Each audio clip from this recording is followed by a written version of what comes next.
Hey guys, ayan. Naisipan ko lang, syempre hindi natin palagi nakikita kung anong ilalim ng sasakyan natin.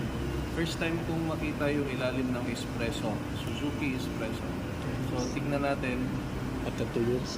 after 2 years, ngayon ko lang makikita. Kaya tignan natin kung anong itsura. Ayan. Uy, ganito pala to. Ayan o.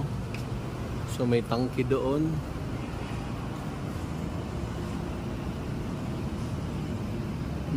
May bakal. Siguro ito yung sumasayad sa hubs minsan. Yan. Kaway-kaway burn. Ayan. So, yun guys. Yan ang itsura ng ating Suzuki Espresso.